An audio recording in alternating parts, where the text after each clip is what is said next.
মনে হচ্ছিল যেন কোনো খেলার হাইলাইটস হচ্ছে। পরপর উইকেট পড়ছে, কেবলই উল্লাসে মাতছেন আরসিবির দুই বোলার ভুবনেশ্বর কুমার ও ইয়াশ হ্যাজেলউড।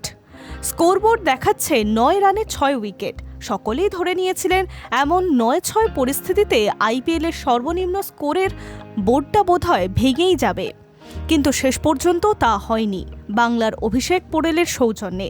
এবারের মৌসুমে প্রথমবার নেমেই তিনি টানলেন দিল্লিকে। অবশ্য হার বাঁচানোর কোনো পরিস্থিতি তৈরি হয়নি, সহজেই ম্যাচ জিতলেন বিরাটরা। দ্বিতীয় বলেই প্রথম উইকেট পড়ে দিল্লির। সে যে শুরু হলো, চলল আসা যাওয়া। অতীতে অস্ট্রেলিয়ার ব্যাটসম্যান আয়রন মাঙ্গার ব্যাট করতে গেলে যদি ফোন আসতো, তাহলে যিনি ধরতেন বলতেন, একটু ধরুন, উনি ব্যাট করতে গিয়েছেন, এখনই আসবেন। যেন দিল্লির টপ অর্ডারকে ভর করেছিল আয়রন মাঙ্গারের আত্মা। প্রথম 6 জন ব্যাটসম্যানের স্কোর পরপর বসালে ফোন নাম্বারের মতো দেখাবে 0-1-1-0-5-0। অভিষেক পোড়েল যখন নামলেন তখন স্কোর 7 রানে 5 উইকেট। ডেভিড মিলারের সঙ্গে টানলেন অনেকটাই। অন্যদিকে বেঙ্গালুরুর কেন এমন পরিস্থিতিতে দুই ওপেনিং বোলারকে সব ওভার করিয়ে নিল না, বোঝা যাচ্ছিল না। তবে পরে জানা যায় দিল্লিতে খুব গরম। 3 ওভার বল করে ক্লান্ত হয়ে পড়েছিলেন ভুবি, তাই আর বল করেননি।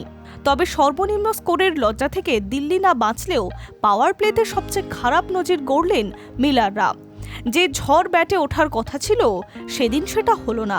10 মিনিট বন্ধ থাকলো খেলা। একসময় মনে হচ্ছিল হয়তো অভিষেকরাই লড়াই করে 3 অঙ্কে পৌঁছে দিতে পারেন স্কোরকে, কিন্তু শেষ পর্যন্ত তা হয়নি।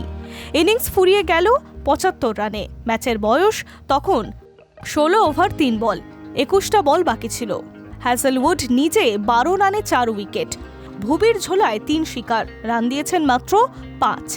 বেঙ্গালুরু শুরু থেকেই যে চালিয়ে খেলবে, এতে আশ্চর্যের কি আছে। জ্যাকব বেথেল আউট হলে বিরাটকে সঙ্গে নিয়ে চালিয়ে খেলতে লাগলেন দেবদত্ত পাড়িক্কেল। ম্যাচ কার্যত শেষ হয়ে গিয়েছিল দিল্লির ইনিংসের শেষেই। আনুষ্ঠানিক সমাপ্তি ঘটল বেঙ্গালুরু ইনিংসের 7ম ওভারে। কোহলির জোড়া ছক্কা, সেই সঙ্গে তিনি গড়লেন একটি নজির। আইপিএলে একমাত্র ব্যাটার হিসেবে 9000 রান।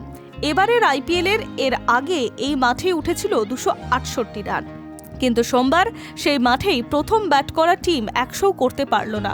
High News network.